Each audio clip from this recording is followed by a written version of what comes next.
surgical gown, okay, fabric, reusable, right? It has ties at the top, it has ties at the waist. So we're gonna be practicing wrapping gowns, and you guys are gonna fold and wrap the gowns that you'll be practicing with today, and I'm gonna send them home with you so that you can practice at home as well, all right? The disposable ones typically get thrown out, but think about how many of those are happening every day and going into landfill, kind of scary, right? So the first thing that's really important with folding the gown is determining what's the inside and what's the outside, right? Kind of like your shirt or your pants in the morning. You don't want to put them on inside out. So I usually look at the hems in order to determine that. Another thing that's very helpful, you'll see on ours, I have MC written on the front, on the outside, so that'll be helpful as well. But you just kind of look at the ties, right? And I can also look at like my tag, right? The tag is on the inside, so that tells me that this surface is the inner surface. So this is the outer surface, right? This is what's going to be leaning against the table, against the sterile field. So this is the most important part to be clean, right? To be sterile. So that's an important thing to recognize, because how we fold this is going to be in a way that helps protect the area that's leaning towards the patient. Okay, so basically I'm going to fold this so that the outside is going to be on the inside, so that when we open it, if God forbid it hits against the table or touches against something, the part that is exposed is what's facing the surgeon as opposed to the part that's facing the patient, right? So, and there's many ways to accomplish this, right? I'm just going to show you one of the ways I do it. So once I determine what's inside and what's outside, I'm going to take the one edge and bring it to the middle. Okay, I often like to put my hand in the opening to the sleeve and just kind of give it a tug to help it lay flat. I'm going to do the same thing with the other side. I'm going to bring that to the middle. Okay, and put a little tug on there. Notice that whole front area that's facing the patient is now covered, right? So it's like protected. Some people do this on a table. That's fine. We don't have a lot of table space here, so I kind of do it standing up, right, and use my body. Then I'm going to do it again. I'm going to bring one side to the middle, kind of fold that down, and I'm going to bring the other side and overlap it. So now it's a third of the width, right? So hopefully you can appreciate that. Okay. Now from here, I'm going to fan fold it, and I'm going to fan fold it from the bottom to the top. All right. So fan fold from the bottom to the top. Okay, so that at the very top, I have the collar and the ties.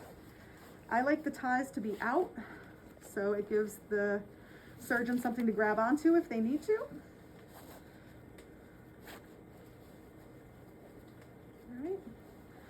All right, so I got my ties.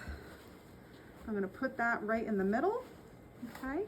For our packs, we're also gonna include a scrub towel, because we reuse these as well. There's lots of facilities that may use disposable towels, okay? So this is a rectangle, right? And we're gonna fan fold this as well.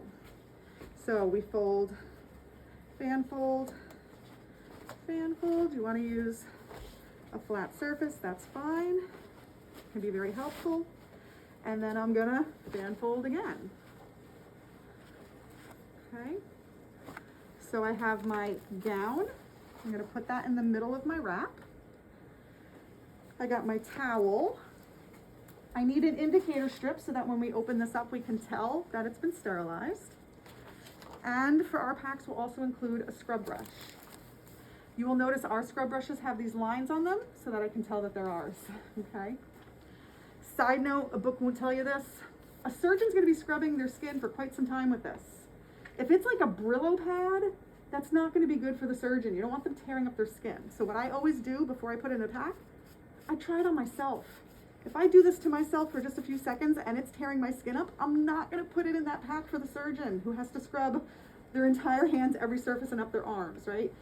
Sometimes after a while, these need to be replaced, right? So I just wanna make sure it's not too brutal. All right, so then I'm gonna put that in here as well. You'll notice on the back of these, it has a little bit of a brush. This is for getting under the fingernails, okay? So then this goes on top. and then I'm gonna fold it up, right? So gown fan folded, towel fan folded, indicator strip, and my brush. So I wanna cover it up completely. Notice this is in a diamond shape, okay? I start from the bottom, bring it up, and I bring that little corner back towards me. I should always have that corner facing the direction from where it came. Then I'm gonna bring one side in, it doesn't matter which side I choose. Fold that back from the direction which it came. Then I'm gonna bring the next side over. Bring it back from where it came. And then it's easier, I find, if I flip it around. I'm bringing this side over and I'm gonna tuck that in. But I wanna make sure I have a little bit of that corner sticking out so I have something to grab in order to open it, okay? I would then put some tape on it to keep that from opening up. I like to tab the edges because once this goes through the autoclave, trying to get that tape off of the paper can be very challenging. So I want to tape over that tab. And then what am I going to write on here?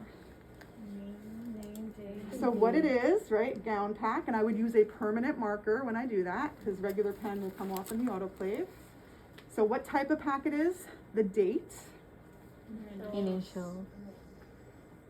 and initials, right, so that we know what's in there, when it was processed, and who did that. Now for this gets opened outside of surgery. So this can be single wrapped. Our packs that get opened inside surgery are going to be double wrapped, okay? So that's our gown. You guys are gonna practice that today.